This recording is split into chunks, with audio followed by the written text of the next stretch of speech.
30 నెలల్లో కుంగిన 2 పిల్లర్లను మరమ్మతు చేయలేని అసమర్థ ప్రభుత్వం కాంగ్రెస్ అని మండిపడ్డారు జీవన్ రెడ్డి. కాళేశ్వరం ప్రాజెక్టును కూలేశ్వరమని రేవంత్ వ్యాఖ్యానించడాన్ని తీవ్రంగా ఖండిస్తూ కాళేశ్వరం ప్రాజెక్టుతోనే తెలంగాణ భవిష్యత్ ముడిపడి ఉందన్నారు. రేవంత్ రెడ్డి ఫ్యూచర్ కోసమే ఫ్యూచర్ సిటీ ప్రతిపాదనని మండిపడ్డారు. తెలంగాణ భవిష్యత్ కేసీఆర్ బీఆర్ఎస్ పార్టీతోనే ముడిపడి ఉందని పేర్కొన్నారు.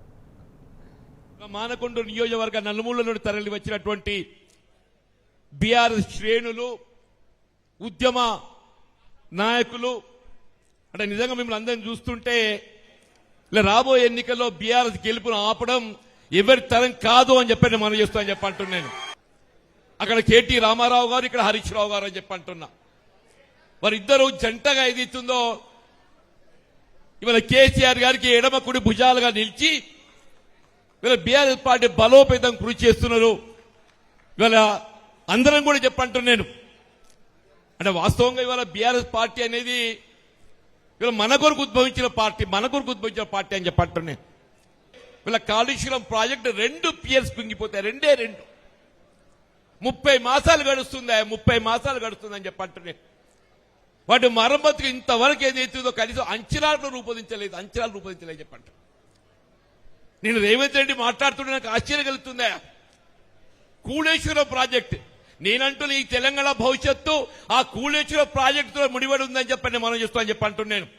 ఆ కూలేశ్వరం ప్రాజెక్టులో మరమ్మతు చేపట్టబడితేనే కానీ ఈ తెలంగాణ రాష్ట్ర భవిష్యత్ అనేది తీర్చిదిద్దబడడం సాధ్యం కాదు అని చెప్పి మనం చేస్తామని చెప్పంటున్నాను.